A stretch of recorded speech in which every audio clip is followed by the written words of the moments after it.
What's up, everybody? This is the Booch, and welcome to episode 5 of the Boochcast reviews, Darkside of the 2000s. And as you can tell from this awkward split screen and what I hope is not a duck in the corner, if for whatever reason I didn't get rid of it, fuck it. There's a duck, and we have an unofficial sponsor. Speaking of sponsors, I am excited here on the Boochcast to be joined by one of our affiliates. Now, if you've seen multiple interviews, you're familiar with this gentleman, but some of you might not have seen his face unless you've seen the multiple movies that he's put me in, most of the time against my will. But ladies and gentlemen, it is my honor to welcome to the show, very good friend of mine, the one, the only, Mr. Derek Shapiro. Yes. Thank you very much. It's funny because I've been watching a lot of you and Zach, and I hear you introduce Zach, so it's kind of weird when you say, Mr. Derek Shapiro. I heard you say that before, but I see a lot of the videos of you and Zach sitting in the chair right behind you. Well, yeah, we're in the recliners. Yeah, that's where we usually sit. Now, if you and I were in the same room, obviously you and I would be on the recliners, but we're not, so I'm at my desk. Exactly. And of course, I'm still in Podcast HQ. And the reason I have Derek on for this episode is because this particular topic is one that's near and dear to both of our hearts, because we have history in these particular areas, because we're talking about one of the craziest moments of the 2000s, and that is, of course, the rise of the shock jocks. Now, question for you. Is this the first time you're doing 2000s? This is not the first video we've done, because I said this is episode 5, so there's 4 videos that came out before that. But yes, this is the first season of Darkside of the 2000s. Instead of doing a season 3 of Darkside of the 90s, they decided to do the 2000s instead. So, oh, yeah, that's right. Because you talked about Y2K, didn't you? We did, yes. This whole century has been a tiring century ever since where people were afraid of the Y2K. But 2000s were a turning point for me personally, because I got to be a father in the 2000s. Got married in the 2000 decade. So It was a turning point, you know? Yeah, I was in 8th grade. You were 8th grade, a little Booch in the 8th grade. In the 2000s, yeah. I was right around middle school at that time. And then I got my first job ever in the 2000s when I worked at Six Flags for a couple summers. And then in the middle of the decade was when I graduated high school. Wait a second. What did you do at Six Flags? I worked in the food service. There was a pizza place called Cuckoo Cachoos, and I worked in there mostly. Or I ran the Dippin' Dot stand. But yeah, so obviously a lot went down in the 2000s, but of course this is a 2-part episode. So Derek's going to be here for 2 separate episodes. But today we're here to talk about the rise of the shock jocks, which is the radio world, which, as you guys know, I've worked in radio for many years. Derek worked in radio for many years. Now we're on the internet doing our own shows and occasionally collaborating. So our careers are going pretty well. And for over a decade, a battle is fought on the radio for the title of most outrageous personality. But as the country approaches the new millennium, shock jocks go to war. This is now the point where the shock jocks are basically at war with each other for the ratings. Like, it's literally dog eat dog in this fucking world. Like, they're ready to kill each other. Shock jocks basically turned radio around. Their humor was, what can I say to make you cringe, was basically shock jock humor. It's a fight between radio's biggest stars, and there will be casualties. By the 2000s, Howard Stern's $100 million contract with Infinity Broadcasting is proof that video has not yet killed every radio star. And he had a following of over 16 million people at his peak. Like, this is when Howard Stern is becoming the star of radio. As Stern makes a jump to an even more lucrative deal in satellite radio, he's not looking to share the wealth or the spotlight. And boy, do we get into that shit. Especially not with his 2 biggest competitors on radio, Opie and Anthony. So even though Shock Jocks is a big part of this 2-part series, the bulk of it is Howard Stern versus Opie and Anthony. This is the biggest feud in all of radio, and it really centers around this story. Howard says, Sirius came to me and they said if it means having to give you up, we would never hire them. That's basically what Howard had to say about Opie and Anthony. And they respond by saying, you fucking liar, Howard. Why don't you tell him the fucking truth? You fucking old lady with the tight curls on TV with the hip hop clothes at 55 fucking years old. So they really hated Howard Stern.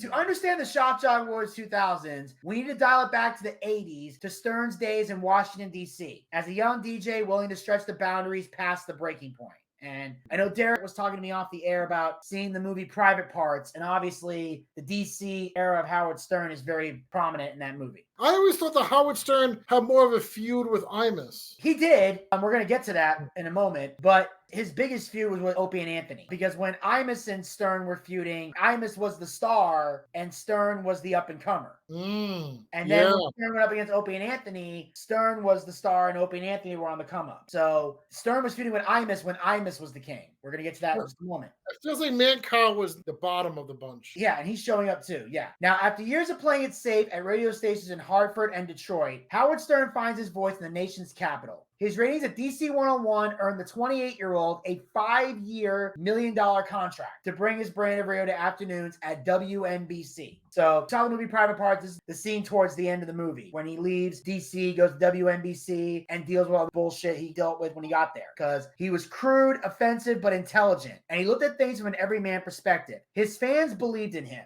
But the rebellious young Stern clashes with WNBC's morning man, Don Imus, an outspoken radio legend who's been thrilling listeners since the 70s. As you mentioned, this is where he starts to feud with Imus, because Imus is like the fucking king. Yes. Like I said, by the time he joins WNBC, Imus is the king of New York radio. He's earning $500,000 a year. He's getting $500,000 a year to do radio. Right. Which, that amount of money is insane to me in radio, that people actually make this much. Yes. I think that's crazy. The station sells Stern and Imus as their dynamic duo. But behind the scenes, Imus increasingly sees Stern as his arch enemy. So Imus is the one who really hates Stern. Stern didn't really hate Imus until Imus started crossing lines that Stern was like, okay, now I got to fire back at this motherfucker. And that's kind of where you got there. Now, Howard Stern was a nice guy off the air, but he was ratings driven and wanted to be number one, which I've learned with a lot of shock jocks, that is the case. Like, that's kind of how Larry was. Like, if you talk to Larry Wax off the air, he was one of the nicest guys you'll ever talk to. Right. On the air, he had his persona. Like I always said, there's Larry Wax and there's Larry WACHS. Sometimes I find it reversal. The better on the air and the meaner off the air. It's either one of those two things. Yes. In some cases, yes. I'm saying usually the nicer the guy is on the air, the meaner they are off the air. But the meaner they are on the air, the nicer they are off the air. I've learned that because people don't get that it's a character. Right. And a lot like in the old days of wrestling, in public, they tend to live the gimmick 24/7. Like, people used to ask me all the time, is Larry an asshole? I'm like, no. Off the air, he was a nice guy. On the air, he had a different personality. Right. And sometimes it was hard to read what was going on. Like I said, and all the time I worked, there may be like 2 or 3 instances where he did something that I didn't like. But other than that, it was awesome. I gotta tell you, you are pretty much what you see on the air is pretty much what you see off the air with Vinny. Because you get aggravated on the air, you get aggravated off the air. Oh, yeah, I'm pretty much the same motherfucker. I am the gimmick. Like, that's the thing. And I think people know that about me. Me too, I think. I think me too, because I'm pretty much the same, except when I'm a little more grumpier off the air these days. A little off the air because, I don't know, just things bother me more. Like, I kind of turn into you off the air. I don't think you can be that miserable. No, seriously. A lot of shit happened to me since the summertime. Okay, personally, with family members, you don't have to shit. You know, I can't tell on the air, you know. But a lot of bullshit happened to me. And I'm more grumpier now as an older person. That's why I'm trying to speak to one of my ex-lady friends who I'm trying to bring up to Rhode Island because she would get me grounded again as a wholesome person. I think I need a lady in my life to get me less grumpy. Maybe. I mean, I don't know. I'm trying to go the opposite. I think me being single helps because I've never had a relationship that made me less grumpy. If anything, they stress me out even more. Like, it makes me even more stressful. But I've always said this. If you want to see Vinny play a character, come see me at a 9 to 5. Like, when I was at Home Depot, I played a character because I had to, because I couldn't tell the customer to go fuck themselves until the tail end of my time at Home Depot that the real me came out. Are you going at retail or like that? That's usually when I'm playing a character because I have to pretend I give a shit. Are you done with UPS? Completely. You were grumpy then. Completely. Free at last. Free at last. Free at last. Oh, God. I'm doing UPS too for the season. We're both season workers, 2 different departments. Yes. Oh, my God. But I left on good terms, at least with the company. So I have the ability to go back if I ever want to. But I do know this. If I ever did go back, I'm not going to Fulton Industrial Boulevard. I'm never going back to that one. I might go somewhere else because that place was a nightmare. You should try to bang your ex-boss. Was she a hottie? No. And I've said to you off the air, and I got no problem saying it to you on the air. I wouldn't fuck her with your dick. See? We're both being shock jocks now. Yeah. Well, we're being shock jocks because we're in a situation where it's warranted. You know what I mean? Like, we're not forcing it. That's what makes it great. Because sometimes some shock jocks, they'll force it. And I think that's the problem. If it's coming out organically or naturally, like the conversation, it goes a lot better. Like sometimes you'll have a conversation and it'll go in that shock jock edgy direction and you take it there. Some people force it into the conversation and that's where it's bad. But of course, as we mentioned before, Howard wants to be number one. So he calls Imus a broken down drunk and a bad radio performer, that it took him to come into his town, blow away all his ratings, and how he changed his act to resemble mine. That's what Howard's saying. Imus is resembling Howard now because Howard's beating Don Imus. Okay, so I've kind of feuded with one of your other co-hosts, which I can't mention the name. You can mention the name, but I can't mention the name. Well, technically this is Boochcast related. The rule was he can't mention it on your show. Yes. We're not on your show. You're on my show. I don't know. We don't talk, but am I like Howard Stern? He's like Imus? No, because Gator didn't change his act to resemble yours. He's not a broken down drunk, and he wasn't a bad radio performer. Gator's problem was he was just too edgy to the point where some of his jokes were in bad taste. That was his problem. But who's the Howard Stern? Who's the Imus? Hard to say. I'm Jewish like Howard Stern. I mean, if you want to go that route, but technically Gator's a quarter Jewish. He is? Yeah, he did some kind of Ancestry.com thing and found out he was a quarter Jewish. Tell me he has to come to the next Derek Shapiro reunion. That was why he was using that as an excuse to make more jokes about the Jews on the show. That's why we had to change it to, instead of saying the Jews, he had to say Salem, Massachusetts. Oh, God. Of course, it was ironic because Derek was technically from there or lives there or did live there. Yeah. But the lady who wrote into the show that triggered Gator's controversial statements. Yes. Because that lady was who triggered him. Gator had no intention of doing any of that shit. It's just that one lady's letter pissed him off to no end. But that lady, we found out, was from Salem, Massachusetts. So Gator would, instead of saying Jews, would say Salem, Massachusetts. In fact, the last time he even said the word Jews was on the Christmas special that he did. Imus got mad and told WNBC he didn't want him talking about him. So now Howard was no longer allowed to mention him. Which, now that you think about it, I guess that does make Gator the Imus.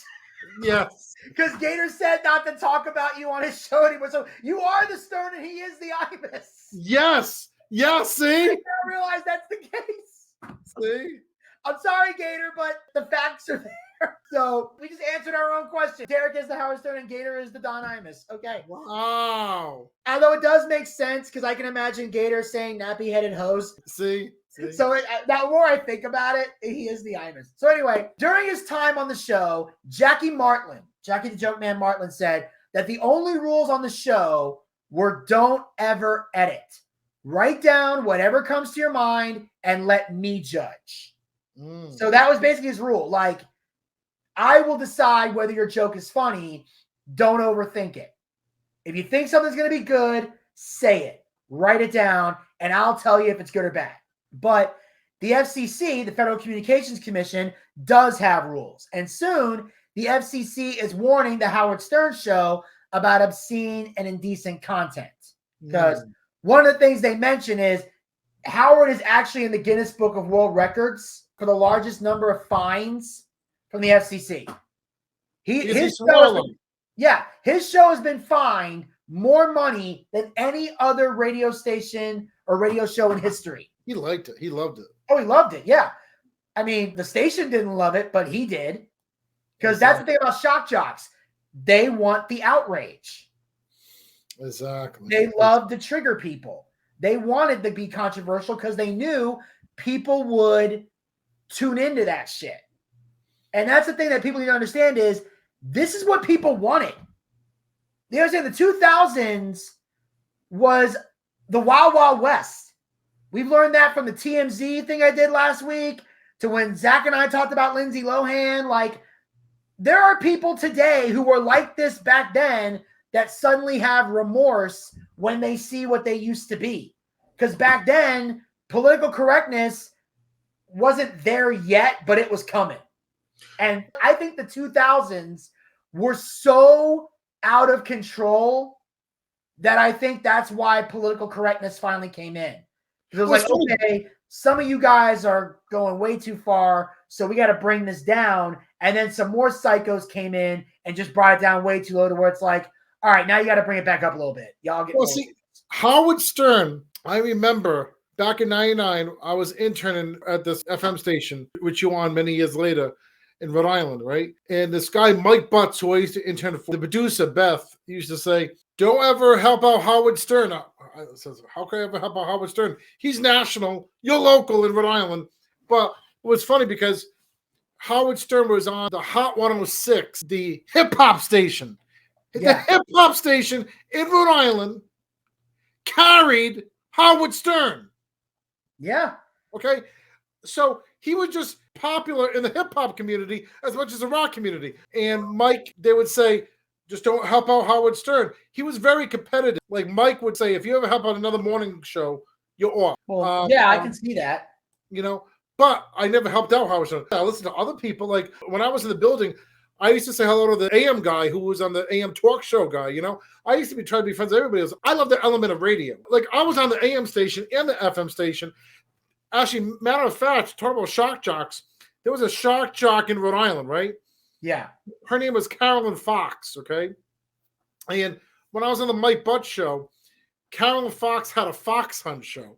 Now, Carolyn Fox got fired from other stations, and she was on like the classic station, and she had her own morning show, but she had an evening show on the AM station. So I wanted to look for a girlfriend back in the day, right? And I was interning for the Pro FM, the top 40 station, but I was a guest at her station. She trying to be a female shock jock. She whipped me on the air. She wore leather pants, by the way. She looked beautiful as a female shock jock, okay? I mean, she got my boner up, okay? So, but she whipped me with the whip in the studio on the Calvin Fox show. Who did that to you? The host of the Calvin Fox show, Calvin Fox. Oh, God. I had a similar thing with Amazon Eve. They whipped you too? I wouldn't want to say she whipped me, but she definitely was like handcuffing me and doing some dominatrix stuff because she was like 7 foot tall. That's why they call her Amazon Eve. She looked like a fucking like Amazon warrior.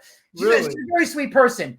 And like she came in, she kissed me and everything else. Because the week before this, and I should preface this, in fact, I'm actually glad. I'm actually going to put this up for the camera. I don't know if you guys can see this. Can you see the picture okay? Oh, that's her? No, that's not Amazon Eve. That's somebody else. That's Cadney Lynn Carter. You touching her breast? Yes, because she's a porn star. I interviewed Brie Olson on my show back in the day. Yes, I'm talking about Cadney Lynn to get to this story. So when I met Cadney Lynn Carter, we did this show called Porn Star Password. Really? Which is like the game Password. You have to guess, give hints and everything. It was a fun segment. And at the end of it, they wanted me to kiss Cadney Lynn Carter. Now, hell yeah. I was a little uncomfortable. I mean, I like girls and stuff, but I'm like, still, I don't know this person. I kind of give her like a quick like kiss. I go like a quick peck, you know? Ooh, yeah. I'm trying to be respectful about it. Right. She looks at me and goes, that's it? So she starts calling me out, right? Right. Apparently she wants a real kiss. I'm like, you really do? So I lean in, and let's just say I worked my magic, and she loved it. Really? And even Tim was like, wow, I'm getting turned on by this. Like, because I let her have it. Because I'm a very good kisser. So I did that. So then when Amazon Eve came in, they wanted me to kiss her too. So now pretty much they were trying to get me to kiss as many girls as I possibly could. That's actually where the theme song came in, Smooch, Smooch with the Booch. When they did that song, I'll be on the radio, guys. That's where the information came from because they did a segment called Smooch the Booch that bombed horrendously because there was a lot of miscommunications and one of the girls was nice. The other two were absolute cunts. Just, it was a bad segment. One of the most embarrassing moments of my life. It was supposed to be fun, but it went to shit. So anyway, I did all that. So then Amazon does all this other stuff. And I found out later, and somewhere on the internet, this video might still exist with me and Amazon Eve. And you can hear Larry and Steve in the background. Right. And I didn't find this out until way later. But Amazon Eve is trans. And I didn't know it. And you kissed her. Keep in mind, this is 2010. I want to preface this for everybody here. So there was no trans movement yet. And I didn't know. Right. But apparently everybody else did. At the time, though, I can say this now because at first Amazon Eve was keeping the fact she was trans under wraps. Right. So when she came back the second time, she let Larry and Steve have it because she heard them in the background talking. Of course, they tried to deny it. So she was getting an attitude about it and defending it. But then later on, she came out many years later and admitted she was a trans woman. And she messaged me on LinkedIn. And we were talking. And she apologized and said, I hope you weren't uncomfortable. And I was like, no, it was a long time ago and it was a kiss. I don't care. We didn't do anything like insanely sexual. And the kiss wasn't even that much of a kiss. It was like a kiss you give to like your parents or something. It wasn't horrible enough for me to go, this bitch lied to me or anything like that. Like it was, I'm on great terms with Amazon Eve. In fact, someday I'd love to have her on the Boochcast. I would love to interview her someday and have her on. I was trying to find it, but I didn't find this. But I gotta say, I found one video of you and you look like Weird Al Yankovic in this video. I don't want to know what it is. This video, you look like Weird Al Yankovic. Oh, that's from the morning roast. I don't want to see that. You look like Weird Al. That is a terrible video. That was them getting me to do, they wanted me to do stand-up on their show, and it was awkward as fuck. I hate that. Remember the morning roast? I had them on my network too. I know. Well, they brought me in to do an interview and stuff and all that. So they had me on their show. I didn't get better like towards the end because I was so inexperienced. I wish I could do, there's so many things in my life I wish I could have a do-over on. Because I would do them 10 times better with the knowledge and experience that I have now. Right. Because back then I wasn't very good. I was still getting my feet wet with radio during this time period. Like nowadays, you put me on a radio show, I'll kill it. Feet wet? Yeah, not those feet. Put those down. So Howard says he doesn't care about the FCC. He's going to say whatever he wants. He's not disgusting. He's not obscene. And he's not going to rape your daughter. His exact words on the air. He was working around them by saying things like, remember, like he used to have this match game that he used to do. And he would say like, okay, now fill in the word blank a doodle do. Blank a doodle do. What's the word you put there? Fuck a doodle do. No, that wouldn't work, Derek. You can't say fuck. Oh. Jackie had an answer. He goes, what's your answer? He goes, it's actually from Michael Jackson. He's like, I have no woman, a doodle do. And then, of course, they had this guy, Fred, who is Howard Stern's like third in command. Right. Because second in command is Robin. Let's make that. Oh, yeah, Robin. Yep. Fred was the next one up. Because he knew Fred before he knew Robin. Right. Like he brought Fred in. Once he got some pull on the show, he immediately brought Fred in. They've been buddies from way back. So he came in, he was Richard Nixon on the show, doing the voice of Richard Nixon. Sure. And the answer was, he goes, well, you know, it takes a dick to know a cock. And I know the answer is cock-a-doodle-doo. Like a rooster. Cock-a-doodle-doo. But you can say cock because you're talking about a rooster. So if you're talking about a bird, you can say the word cock. But if you're talking about a penis, you can't say cock. That's how you work around the FCC. Like, just like when you say a type of dog where you can go to the bathroom. What? A type of dog where you can go to the bathroom, where you can say this word on the air, but you can't say the word on the air. I'm assuming you're trying to use the word bitch, but that's got nothing to do with the bathroom. No, Shih Tzu.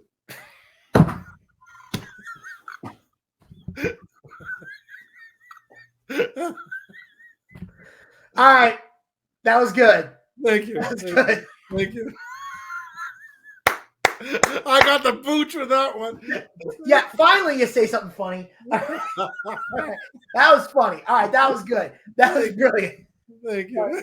But yeah, but that is the point. Like you can't say like I got a big cock, like you would get in trouble. But on the regular guys, we had the morning show. We were a morning show for a period of time on Rock 100. They would have the song like "Wake Up" to the regular guys, and at the end of it, you would hear, and Larry would say, "There's the big black cock that crows." Or the big fat black cock that crows. But he could call it a cock because a rooster is also known as a cock. Like, yes. And WWE did the same thing because they used to say Vince McMahon loves cocks and there would be a rooster. And they would have a rooster there saying Vince loves cocks. Or Triple H was pretending to be Vince McMahon. He says, I've idolized many people in my life, like Dick Cheney. And Dick Clark. Yes. And even the funny Dick Gregory. So it's safe to say that I, Vincent Kennedy McMahon, love dicks.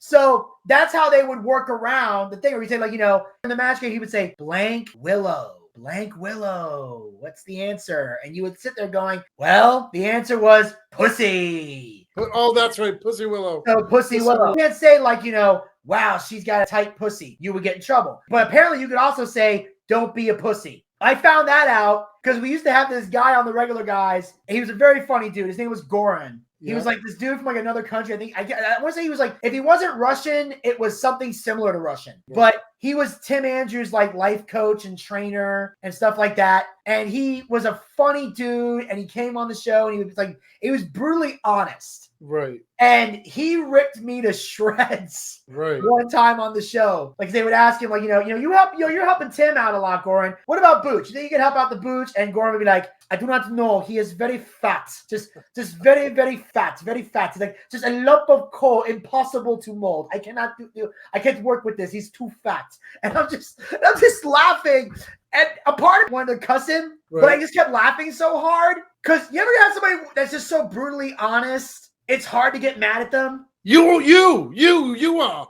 I am fat. Like, I got nothing to say. Because I was just amazed at how brutally honest he was at calling me fat. And just like, I couldn't process it at the time. Like, and plus, I'm in the studio, so I'm trying not to sell it. And that was probably my thing was, even if something in the studio pissed me off, my goal was to never let them see me snap. Tim was probably one of the few people that saw me like off the air, not happy about a segment. But on the air, I always tried to sell it like it wasn't a big deal. Or I would even say to Tim, like, it's not a big deal, but he could clearly tell it was. Because I knew if I let shit bother me, I wouldn't get airtime. Right.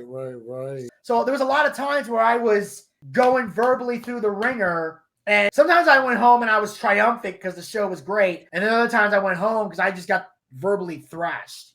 He also had lesbians getting naked on his show. And even though you couldn't see it, you were still aroused by the way Howard described what was happening in the studio.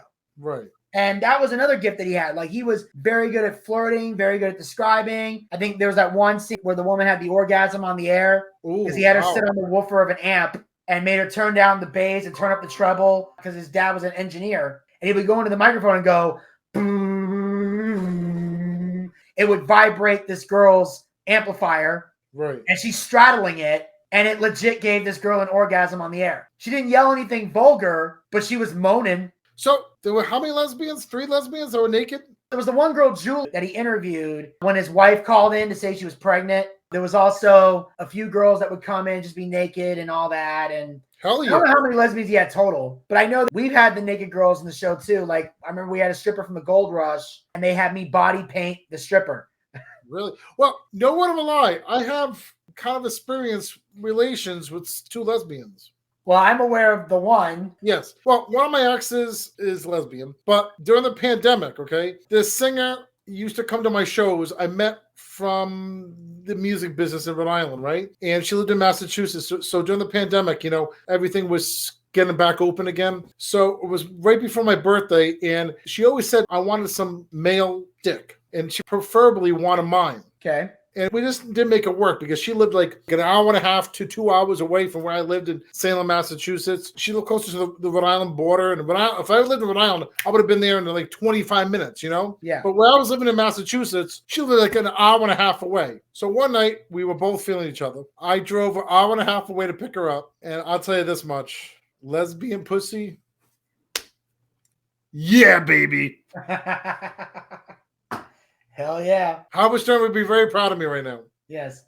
Now, they called him a shock jock because they didn't know what category to put him in. So that's where they came up with the whole shock jock concept because they didn't know which category of radio he fell into. So they created a whole new one. And eventually, despite his huge ratings, NBC decides where they don't want to put him is on their flagship radio station. So they decide he's got huge ratings. People are listening, but they just can't take it anymore. So on September 30th, 1985, WNBC cancels the Howard Stern Show. The next day, Stern defends himself on a local TV news show during a segment called The Heart of the Matter. And there's actually a YouTube video of this. I've seen it where he talks about being let go and everything else and eager to start working. He then goes on Late Night with David Letterman to explain why he thinks he was fired. And he thinks it was over a bestiality segment, which I don't even remember that. So it'd be hard to say. But Stern is down but not out. New York FM radio station K-Rock hires him as their new morning man, competing directly against his nemesis, Don Imus. Oh, that because it used to be Imus was on and then Stern at WNBC. Now he's at a different radio station and they're on at the same time. So now they have no choice. but to compete for listeners. Because before, they just didn't like each other. Because they weren't really in competition because they were on different time slots. Right, right. I'm saying shit because I fucking hate you. Now, I actually have to compete with you. Right. And Stern is now unleashed. Mm-hmm. The FCC went nuts when he said the word penis. They called it slime time radio. And I'm like, okay, look, the only reason that word makes people uncomfortable is because it's the scientific term. Right. So penis is not inappropriate. That's literally what it's called. But guys, we prefer to say dick or cock or whatever. Penis is just weird. It's like a girl who says the word vagina. Right. It's not sexy. No. Pussy is sexy. It is. You know, that's what I like. You know, I like that. Cunt is not. That's just more for insulting a woman who's the worst of the worst. I say that for the worst of the worst kind of person. Yes. Although I did have an ex who used that word a couple times. Really? Yeah. Really having sex on her couch. And this is like 10, 11 years ago. Yep. And she actually said while we were having sex, fuck my cunt. Which I never heard a woman say that before. Well, and I was kind of like, okay, we're going with this. Like if she had said fuck my pussy, I wouldn't have thought two words about it. I would have just commenced to fucking. The cunt kind of threw me off for a second. I was like, but I quickly snapped out of it and got back in the game. I have a cousin who's gay now, but it's besides the point. But he used to fight with his sister back in the day so much, okay? And I was close to them. He was like a younger brother to me. I'm not so close to him now. I think he's like arrogant now because he lives in New York City or whatever. He's an uppity up. Things his shit don't stink. But when he was fighting with his sister back in the day, he used to call his sister a cunt. Oh, you cunt! I remember that. That was the number one thing he would call his sister. You cunt. Okay? Now, in April of 1987, ironically 1 month after I'm born, Stern fights back, hosting an F the FCC Freedom Rally. By the 90s, Stern has overtaken Don Imus as the #1 morning show in New York City, with his show syndicated to dozens of cities across the nation. LA, New York, Dallas, Boston, and Philadelphia. His stock went through the roof, and people made millions of dollars off of him. So, yes, they did. Yeah. So now Don's pretty much out the door. He's yesterday's news. Well, you know, Imus had his show on MSNBC. Did you know that? No, I didn't. Yeah, they had Imus's show on MSNBC. So did you know that me and Imus, we interviewed the same person but 2 different times? Who? The late Buddy Cianci in Rhode Island. Imus came down to Rhode Island. He did a live broadcast in Rhode Island, okay? And he actually interviewed Buddy. And I interviewed Buddy years later, you know, because it was during the election thing. And I think Buddy got out of jail. Oh, he was going to jail. It was all the Plunger Dome. If you look up Plunger Dome, Imus interviewed Buddy Cianci during the Plunger Dome. Me and Howard actually interviewed the same person too. Matt Lauer from the Today Show. Because Howard was good friends with Matt Lauer. Did you know that? Yes, I know that. Doesn't surprise me. And me and Howard have a connection too because he hosted Americans Got Talent with Mel B. I interview Mel B. Now, the man who speaks candidly in interviews about having a small penis has the biggest contract in radio worth $10 million.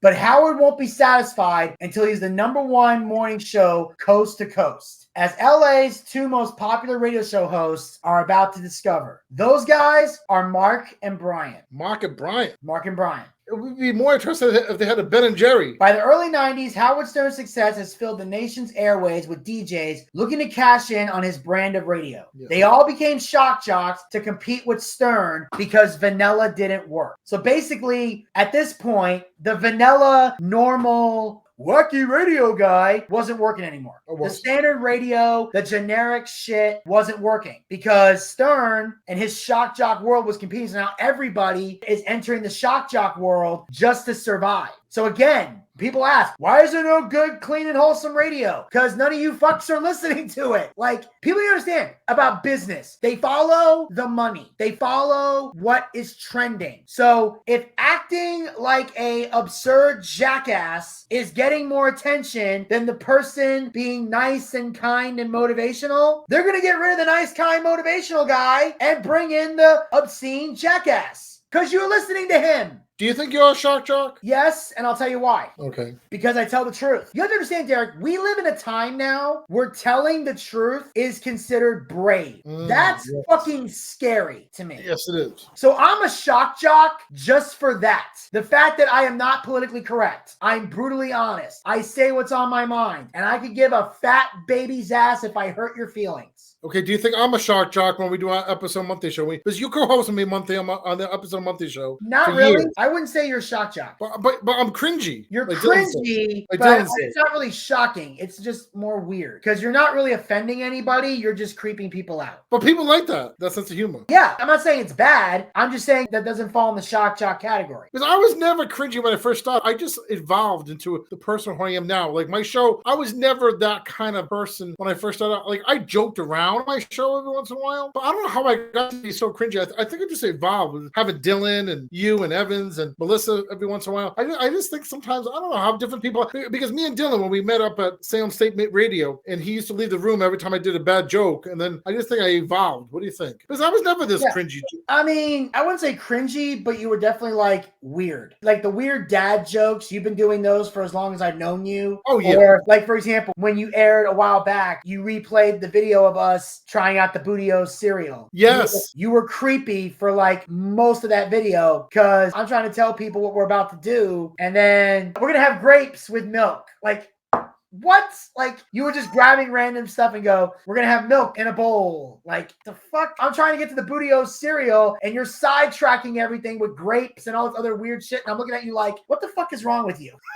Okay, do you like that side of me or the cringy side when we do in the episode monthly show? I don't know. I mean, I don't really play off the cringy side of you well. Dylan does. Yeah, the cringy side is more Dylan's domain. I'm more the other side, but it's only because I know how to play off of that. Yes, you do. Yes, you do. Yes. What makes it funny is the fact that I'm looking at you like, what the hell is wrong with you? Why are you doing this shit? Like that's what's making it funny is the fact that I'm acknowledging that you're weirding everybody out. What the fuck is wrong with you? And I tend to be funny when I do that. So the style somehow blends. It does. So blend. It works. It's weird, but it works. I don't know why. Yeah, I don't know why, because I just feed off how you feed to me and how Dylan feeds to me. So it eggs my personality on. And you know what's funny? Because Dylan, I just spent time with Dylan off the air. Like he feeds me just doing joke after joke after joke. Like after dad joke after dad joke. And he just feeds into it, you know? Two DJs who understand that are Mark and Brian. Their KLOS FM show, they were on KLOS FM, has ruled LA Drive Time Radio for 5 years. So for 5 years, they were the kings of LA Drive Time Radio. Yep. But when the Howard Stern show begins airing on the competing station, KLSX, Stern predicts a prompt end to Mark and Brian's reign. Really? Howard says, when they come and bow down before me, I will tell them what city they're allowed to go to broadcast because they're through in Los Angeles. And there was literally a segment of Howard's show where he ripped apart every single morning, afternoon, whatever show in Los Angeles. Like, that was a real thing that happened. In fact, in Los Angeles, the regular guys, Larry and Eric, the first iteration of their show, I think they were in Rochester, New York for a brief period of time, but they really came into their own in 1997. They were in Los Angeles. Really? Yeah. And this is back when it was just Larry and Eric. Steve and Tim hadn't shown up yet. Right. Because it wasn't until they came to 96 Rock that they met Southside Steve and Tim Andrews. Because Southside was doing morning shows with Tim Rhodes, and Tim Andrews was like a promotions guy. And then eventually Tim would make appearances, Steve would make appearances on the show and everything. And then eventually when they got to Rock 100.5 in 2008, that was when it was Larry, Steve, Eric, and Tim. Right. When they all became official, like regular guy. Right.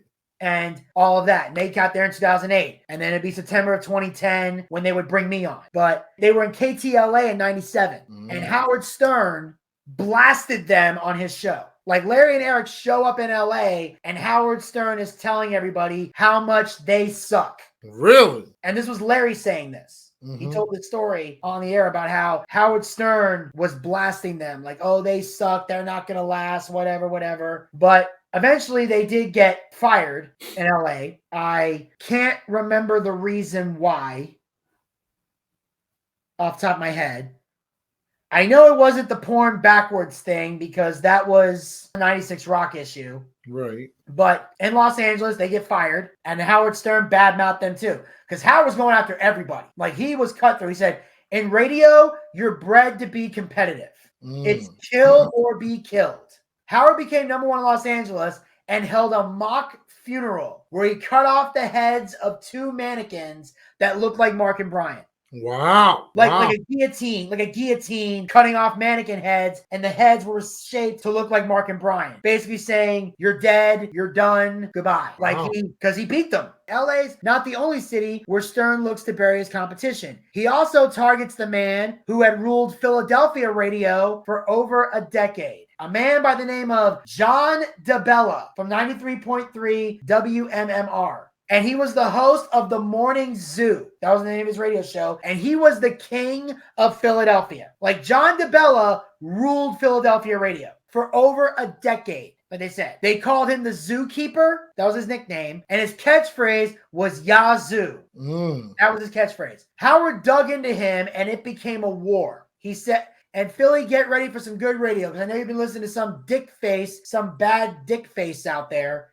And like with Mike and Brian LA, Stern promises to bury DeBella in the city of brotherly love. And again, this is what he has to say about John DeBella. This is a direct quote from Howard Stern. He said, who needs a creep like that being number one? Howard predicted three things. One, when I'm number one, I'm going to throw a funeral for you. Two, you picked up your wife on the listener line. When I become number one, she's going to divorce you. Three, one of your listeners will date the zookeeper's wife. So, for a $5,000 fee, Annette DeBella, John's wife, comes in the studio and agrees to be fixed up with a Stern listener. Wait, for $5,000, she competed with her own husband. I don't know if they were divorced before this point or not. I just know they paid her $5,000 to come in the studio and get fixed up on a date with a Howard Stern listener. Wow. There's a radio stunt called Dial a Date. Wow. Once on the air, Stern coerces Annette to reveal intimate details of her failed marriage to the zookeeper. Then Stern, a married father of three, keep that in mind. He's still married to Allison at this point, and they have 3 daughters. He gets up and close and all with his radio rival's ex-wife. She sits on his lap while they're on the air, and he rubs his hands all over her and kisses her neck. With consent, of course. Let's make that clear. Like, she was giving consent for him to do all this. Let's make that clear. This was a consensual situation. Right. But a month later, Stern's efforts to humiliate a competitor take an ugly turn. Annette suffered from cardiac arrest, and they found out later she committed suicide. Annette's death adds fuel to the growing backlash against Howard Stern. So now there's people picketing Howard Stern because they're blaming him for Annette's suicide. Because apparently she was so embarrassed from what she went through on the air, she killed herself, allegedly. And the part that's allegedly is the reason. The suicide is legit, but we don't know the actual reason, but some say it's because of that. So you see a bunch of people protesting going, racist, sexist, anti-gay, Howard Stern, go away. They're going after him. Months later, on NBC's Dateline, Stern defends his controversial behavior. He has no remorse for anything he's ever said and doesn't apologize for anything he's ever said, which I'll give him credit. He's sticking to his guns, at least for now. The FCC is less sanguine about Stern's comments and fines the owner of Howard's show, Infinity Broadcasting, nearly $1 million for his comments about shaving pubic hair and masturbating to a photo of Aunt Jemima. I would do that. Which one? Aunt Jemima. Yeah, well, the shaving pubic hair, I do that all the time. In fact, I did it this morning. No, I never did that. I never did that yet. Never did that? No, never did that. But it would be gross to find your pubic hair in the Aunt Jemima syrup. That'd be kind of gross. Well, yeah, especially if there's other people in the house. What the fuck? No, it was funny because I literally said I was having Mrs. Butterworth. Well, the new Mrs. Butterworth. I guess they got rid of the Mrs. Butterworth. Well, I don't know about Butterworth, but no, Aunt Jemima got canceled. Not Butterworth. That's right. No. It is Mrs. Butterworth still, yeah. So I said to my son, and River said to my parents, Dad I did say I'm going to marry Mrs. Butterworth. I said I'm engaged because Mrs. Butterworth doesn't talk back. She's always loyal to me, She pours it on thick.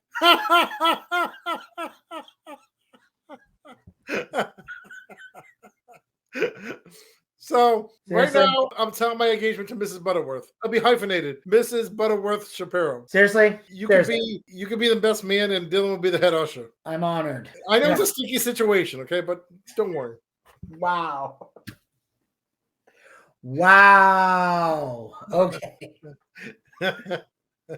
Now, they saw it as the cost of doing business because Howard Stern generated lots of revenue. So because Howard generated so much money, yes, the $1 million fine, it's like getting a bucket of water out of the Pacific Ocean. Exactly. It's not a lot of money to them. and that business is a booming. So it's like basically Howard's at a radio station where the reason he's able to get away with shit to a degree is because he's making a lot of money. So when you're making a lot of money, you get a lot of leeway. Yes. You're not generating revenue and you're starting shit like this, you're out the door. That's why you got to have like some kind of pull, and that's what it is. Now, obviously, if Howard does something extremely over the top, yeah, they might have to get rid of him. But he's going to have to do a hell of a lot more than talk about shaving pubic hair and masturbating to Aunt Jemima to get fired from this show because he's generating that much money. And exactly. Howard also stars in a nationally syndicated TV show produced by New Jersey's Channel 9 station. Now, the Channel 9 station features Star Trek parodies and hot lesbian action. The Channel 9 show also features in-your-face celebrity interviews conducted by Stern's most famous intern and a guy I got to meet about 10 years ago, Stuttering John.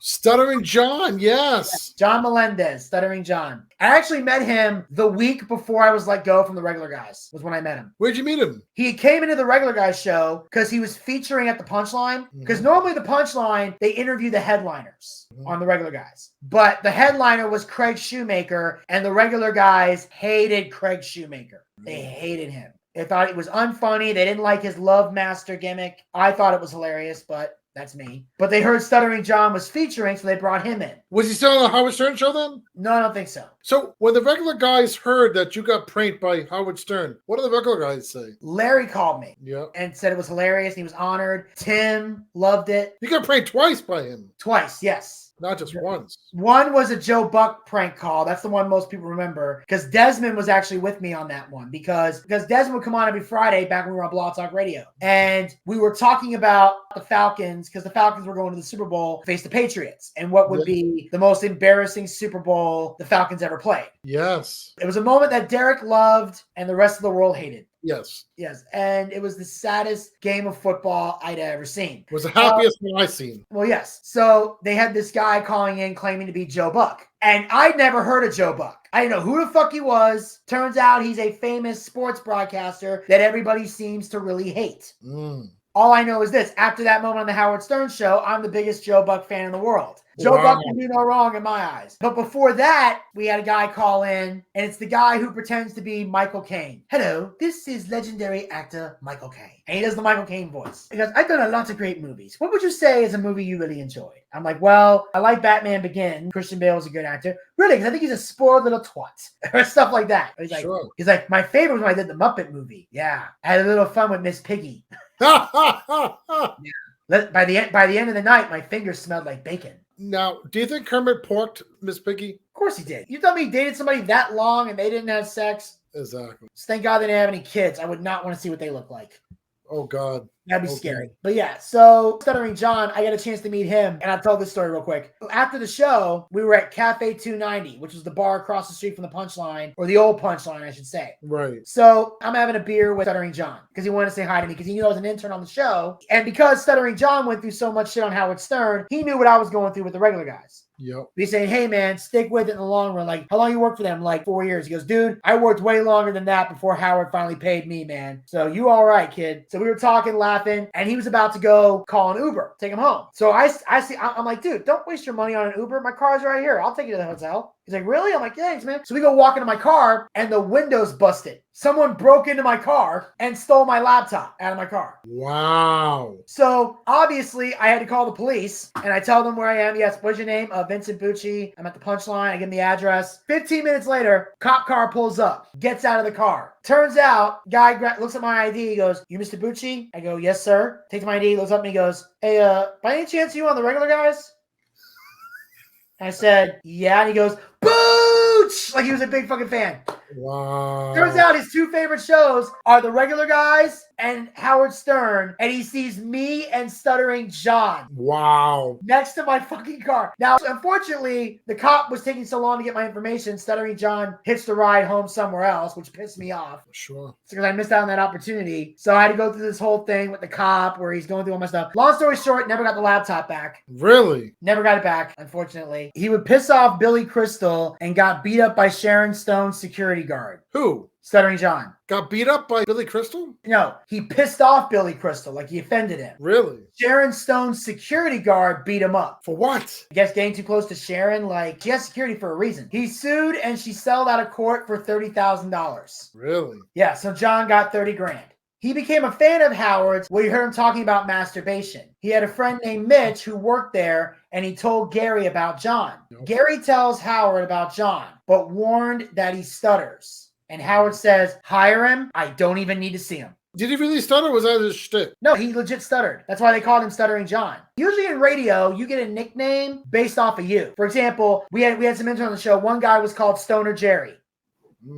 Because he loved to get high. But when he was applying for a job at Q100 to be a promotions guy, we had to cut out the stoner name. And he made us say, oh, that's a joke. He doesn't really get high. He was afraid if they knew he smoked pot, they wouldn't give him the job. We have Big Fat Joe. Why? Because he was really big and fat. So that's why they called him that. And I got Booch because that was just my nickname already. But other people just got intern in front of their name, like intern Steve, intern Jesse, who I actually went to Georgia State with, which was funny. Really? We went to Georgia State together, but she left the regular guys. She was coming out as I was going in, but we didn't find out until years later we both worked for them. Really? Because we both went to college together, and we're in a lot of the same classes and did a group project. So I knew Jesse. Intern Steve was a comedian, and he was the one that got me the job on the regular guys to begin with. His name was Steve Haig, and he introduced Larry by showing him the Boochcast, and that's how I got to work with them. So people got their nicknames that way. So he was called Stuttering John because he actually stuttered. And when Howard heard that, he's like, I don't care if he stutters. Like, that's great shit. So after only 2 seasons, the Channel 9 show was canceled. But soon Stern is packaging highlights from his radio show into a weekend behind-the-scenes half hour on the E! Channel called Howard TV. So this is where Howard TV starts to come in. Now, John asked Jennifer Flowers if Bill Clinton used a condom during sex. She was doing a press conference where she was talking about one of the women that Bill Clinton allegedly, was sexual with. Right. I don't know if she said sexually assaulted or just slept with, so I don't want to mess it up. Everybody in the room is laughing, and she kind of smirked, and he asked if she would sleep with other presidential candidates. So she laughs, and that's how John became popular. Basically, this was the 90s equivalent of going viral, was off of that. So John became famous for being the one to get Jennifer to laugh by asking if Bill used the condom or if she was going to sleep with other potential presidential candidates. Ooh. So I have a second part of the story for the Carol Fox thing and Mike Butts thing. All right. And it goes with the Bill Clinton thing you just mentioned. So do you know who else Bill Clinton slept with? No. Yeah, Monica Lewinsky. Do you know who turned them in? Who? Linda Tripp. Okay. Do you remember Linda Tripp? I know the name, but I don't remember too much about her. Okay, I really don't know too much about her, but I dressed up as her for the radio. So I admitted on the Carolyn Fox show, right? Which again was the PM lady, okay? And Mike Butts was the FM guy on the Top 40 station before Giovanni and Kim. Remember you on Giovanni and Kim?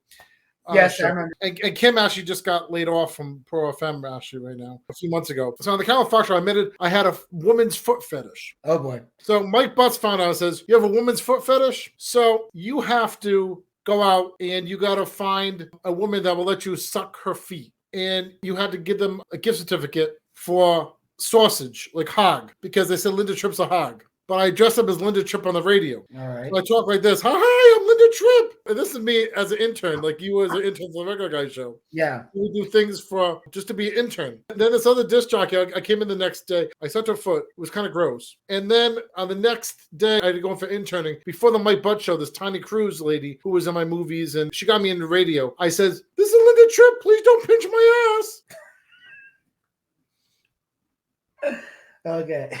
It says here, Linda was an American civil servant who played a prominent role in the Clinton-Lewinsky scandal. Yes. Because she was illegally and secretly recording Monica Lewinsky's confidential phone calls about her relationship with Bill Clinton. Yes, I did do that. It caused sensation with their links to the earlier Clinton versus Jones lawsuit. She claimed her motives were purely patriotic, and she avoided a wiretap charge by agreeing to hand over the tapes. And she later got fired from the Pentagon and claimed it was vindictive. Wow. The administration called it standard procedure. Like, you're illegally recording somebody in the White House. Like, yeah, we're going to fire you. Yeah, just like Richard Nixon. Yeah. Now, by 1995, Stern has a hit syndicated radio show, a nightly TV program, and a best-selling book called Private Parts that has been optioned for a movie. And he calls himself the king of all media. This is where he's now the king of all media. Stern may be crowning himself king, but there's a shock jock in Chicago who's not ready to bend the knee. And it's a person that Derek really, really admires, a man by the name of Mancow.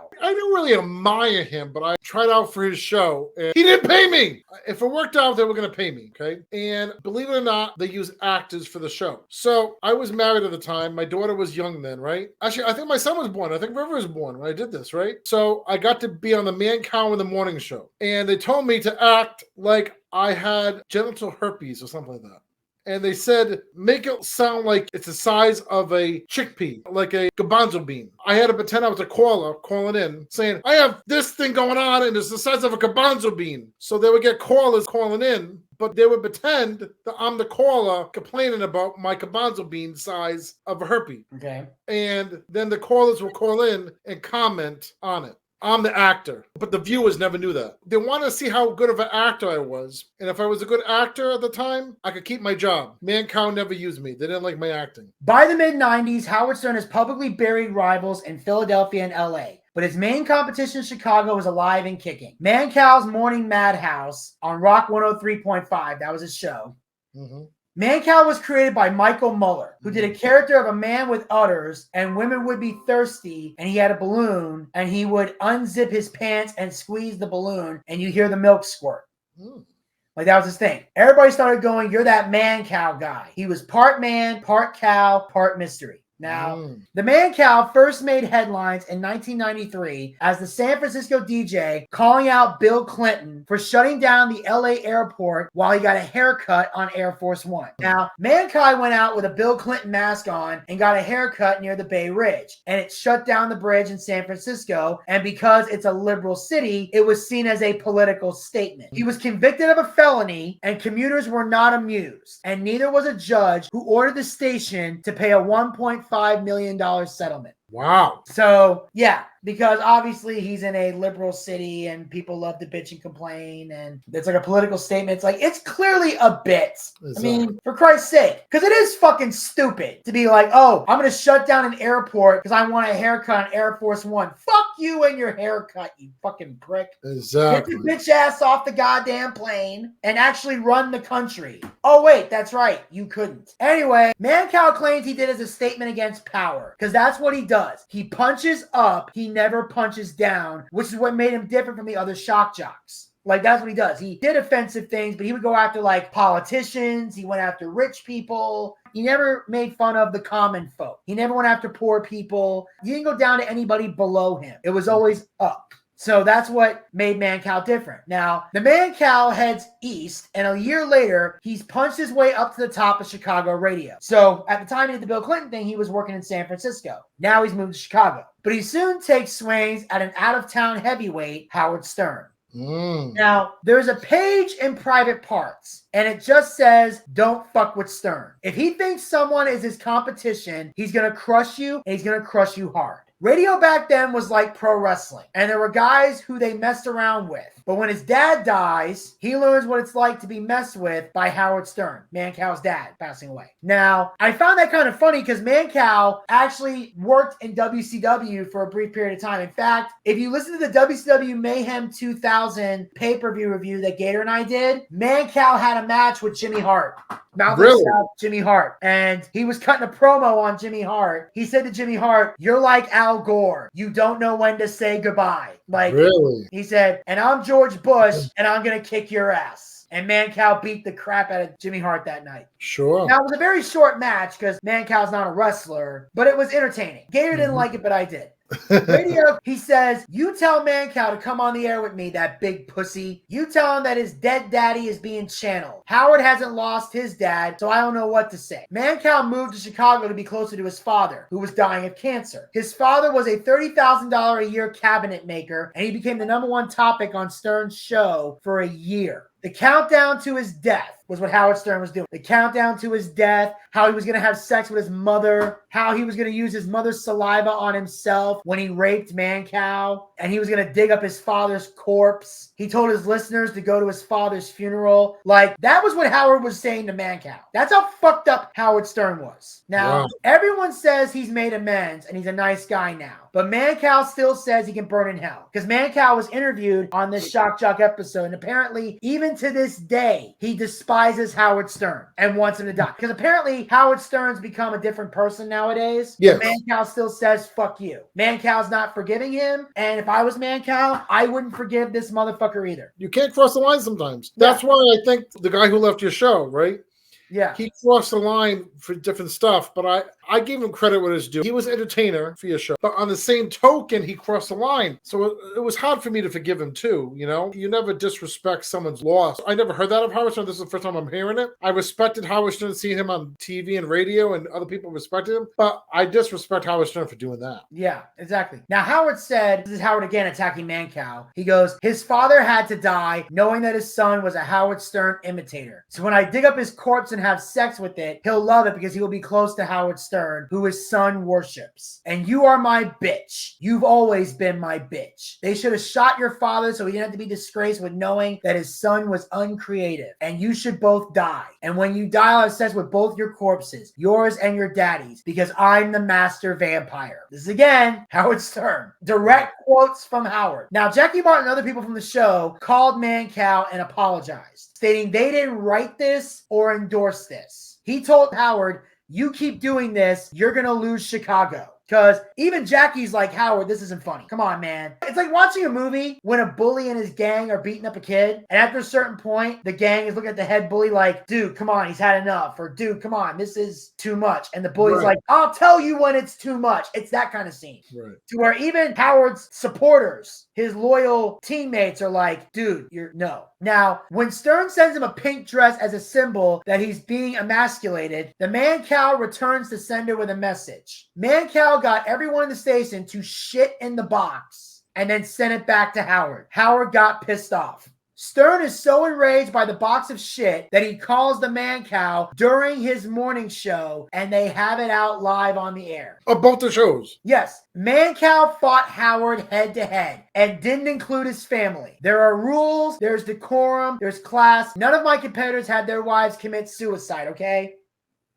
Now, so this is the actual exchange. I have it transcribed here. Stern says, hey, pussy, is that you? Mancow says, yeah. Stern says, hey, listen, you don't have to be sad about your dead daddy. Mancow says, here he goes. He's already started with my dead dad. I buried my dad. I'm better than you. I'm funnier than you. And guess what? I got a huge dork, and Chicago hates you. And Stern says, listen to this guy, Mr. Pink Dress. Mancow says, my dad's blood is on your hands, and I hope your dad's dead soon. And Stern, I got a funeral coming for you, you prick. Stern hung up the phone and Mancow won. Stern was intimidated by Mancow. Mancow knew just to keep yelling and talking and talking. Eventually, Stern was taken off of Chicago. So Stern lost Chicago. So this is the funny part. Stern is taking out the competition left and right, and he lost to Mancow. Mancow's like, you're not taking Chicago from me, motherfucker. You're gone. Fuck you and your tiny dick. Wow. The Mancow isn't the only one landing a blow. The FCC hit Infinity Broadcasting with a $1.7 million fee to settle Stern's unpaid fines. But all this just endears Stern even more to his diehard fans who line up to buy his second book, Miss America. So the fans are buying into this. As we understand. That's why Stern is popular, because people love this deplorable shit. Mm-hmm. Back then, people ate this shit up. Yes. That's just the way it is. Like candy. Yes. In 1997, Stern plays himself in the adaptation of the movie Private Parts, which he mentions when he goes to college. He's like, look, I know I'm clearly too old to be in this college, but suspend disbelief for the film, which I thought was funny.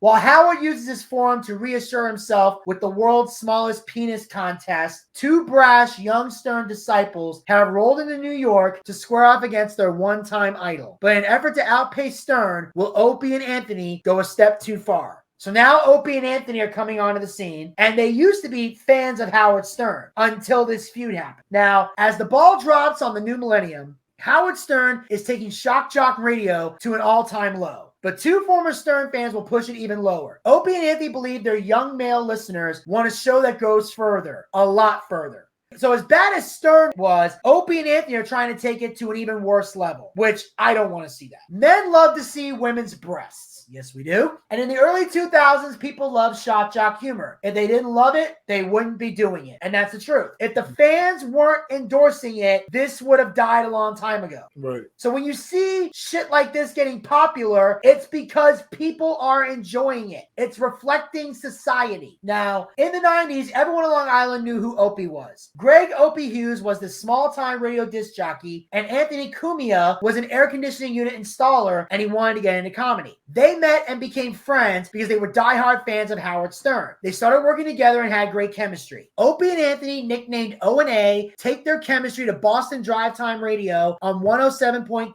WAF. Yes. Things get icy cold when an April Fool's Day prank leads to some very serious consequences. They start reporting a story that Mayor Menino of Boston was dead. Oh, Mayor Menino. Yes, they said he was in a car accident in Florida and treated it like a real news story. Yes. What nobody told Opie and Anthony was that Mayor Menino was actually on a flight while this entire thing was happening. So no one was able to contact him, including his family. Because when you're on a plane, you don't have access to your phone. And iPhones weren't around back then, so you definitely weren't able to call people on a plane back then. So the prank resulted in Opie and Anthony being fired from 107.3. Yes. If he hadn't been on a flight and people could actually call him, I think they would have kept their jobs. What number was it? 107.3 you said? 107.3 in Boston. Yeah, WAAF. Okay. I don't know what 1.7.3 is now, but yeah, it was WAAF in Boston. Yeah.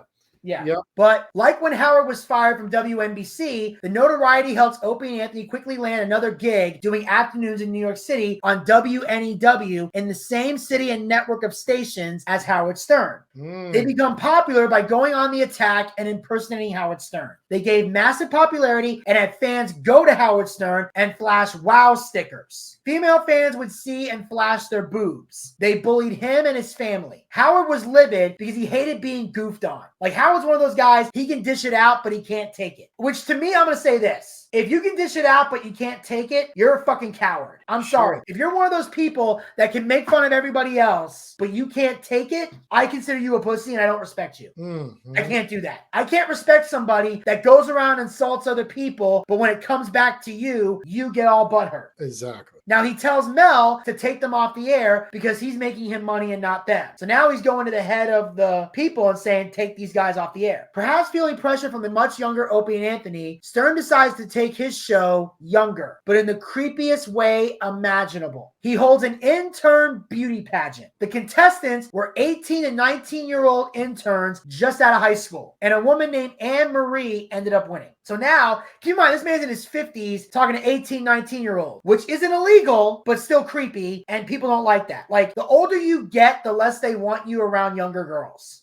To me, age is just a number as long as that number is over 18. This is my personal opinion, but I get it. Like, this is becoming a bit much. Now, lots of girls wanted to come in, and they always had to top what they did before. At one point, they threw bologna at their naked butts. Howard slapped one girl's butt with a fish. Now, yeah. Now, oh my God. Stunts like these leave some of the staff questioning the increasingly dehumanizing direction of the show. They were getting weirded out, but nobody was being forced to be there. And I know that because when I was an intern, I did dehumanizing shit. Like, I've been body painted. I had to dress up like a baby for a baby changing thing. I dressed up like a baby for a pregnant girl bikini pageant. I dressed up as a cop for a prison pageant that we did where we had misdemeanor. Like, I did insane shit. So I get it. Yeah, sure. Now, at the time, they didn't see it as sexist and misogynistic. They just saw it as funny and goofy. Because again, it's a different time period than what we live in now. Yeah, but I don't think that'll be allowed today. None of this shit would be allowed today. Now, we'll explain more about that next week, but you're right. I think the newest shock jock today is Joe Rogan, right? Not really, because he doesn't do a lot of dehumanizing shit. Again, what makes him a shock jock is that he keeps it real and he's willing to talk to anybody on either side. He's not conservative or liberal, but he has conservatives and liberals on his show. He's willing to have dialogue with people that society says you shouldn't talk to. Yeah. Like, for example, him and Ben Shapiro are besties. Even though he doesn't agree with everything Ben Shapiro says, and vice versa, they can have conversation. Wait, Joe Shapiro is more Republican, though, I think. Well, he's gotten more Republican as the left has gotten more crazy, like most people, but he's more in the middle. I'm more in the middle, too. See? Yeah. Like this. Now, with Stern marching to his own beat, O&A will push the boundaries of shock jock radio to the breaking point. In the early 2000s, Opie and Anthony seemed to live the mantra, however low Howard Stern goes, we will go lower. That's their philosophy. They're going to go lower than Stern. They come up with a segment called Teen Week. They talked to a 17-year-old girl about her sex life, and they wrote a song parody about incest. So they're taking this to insane levels, like 17, which is on the border. Because depending on what state you're in, that can be legal or you're going to jail. Now, even the audience thought it was gross. The FCC agrees, but if they hope a $27,000 fine will make Opie and Anthony question their outrageous behavior, their answer comes in just 2 words. Voyeur bus. The voyeur bus was a big bus with big glass walls. And inside of the bus were women and they were naked. And the bus would just drive all around Manhattan. And Opie and Anthony would put comedians on the bus to talk about what was happening. One in particular was Jim Norton. So Jim Norton was a guy they put on the bus. And they've had other people from time to time as well. Fans of the show were following the bus. And suddenly the police showed up and they dragged everyone off the bus and took everyone to jail. So everyone went to jail. Now, if you take off your clothes on a bus, you go to jail, unless you just sponsor the bus. Instead of going to jail, Opie and Anthony's new notoriety listened to number 1 in the afternoon. So Opie and Anthony don't get in trouble, but the people on the bus do. They sign a 3-year, $30 million deal that includes syndication of their show. So they're making $30 million over the course of 3 years. That's like $10 million a year, I think. Yeah. Their success only seems to fuel Stern's dislike of his young rivals. Howard Stern met with Mel Karmazin and told Mel, you better tell him to shut the fuck up about me. You want me to leave? I don't think you do. So now he's trying to strong arm them, which is the same move Don Imus pulled on Stern 2 decades earlier. So Howard is now becoming Imus. Like Imus was telling Howard to stop talking about me. Now Howard's doing the same thing to Opie and Anthony. And Opie and Anthony are no longer allowed to say Howard's name on the air. So now Opie and Anthony have to play by that rule now. But Opie and Anthony will have to mention Stern's name to outshock him. Millions of their fans tune in for a stunt sponsored by Sam Adams beer called Sex for Sam. There were couples who were fans of the show, and they would have sex in public places. And you would get points for what you did. For example, if you gave someone a hand job in a public place, that was 15 points. Now, there was the 2-point conversion in the balloon knot. Sure. And there was one that got the most attention was Brian Florence and Loretta Harper. They were a couple. They had anal sex in a vestibule at St. Patrick's Cathedral, several feet away from the mass service. And it was witnessed by comedian Paul Mercurio. Because there had to be a witness to see what was happening. Otherwise, people would just make shit up, right? Sure. They got 25 points, and all 3 people were arrested. Brian, Loretta, and Paul all went to jail. Now, the thing is, when you can't say someone's name, like I couldn't say your co-host's name, okay? Yeah. But you can get around that. Like I said, from Cars. Yes, Mater. You called him Mater. Mater, right? Okay. So that was a smart way of me getting around that, isn't it? Yes. The very next day, Opie and Anthony were fired for a second time. Fired. In addition to being fired, Opie and Anthony were cast into radio purgatory, leaving Howard Stern once again alone on top. So they were in a non-compete situation where they had to sit in radio purgatory. But the war between Stern and Opie and Anthony is far from over. Soon, it will be fought on a new battleground called satellite radio. And that, ladies and gentlemen, is where we're going to end this because they talk more about the satellite radio next week. Now, is Howard Stern on iHeart or Spotify like we are? I don't know. He's still at Sirius. No, I know. But like, I wonder if Opie and Anthony is on Spotify. We're going to talk more about them next week, but we'll get into that. Wait till next week? Yes, we have to wait till next week. We got to wrap this up here. Oh, I don't want to wrap this up. I mean, I already wrapped enough present during the holiday season. Hey, come on now. We got to wrap this up here. But ladies and gentlemen, I'm taking my shirt off. Okay, this, ladies and gentlemen, will conclude Boochcast reviews, Darkside of the 2000s for this week. Derek, thank you for tuning in. Fuck it. Let me do the same thing.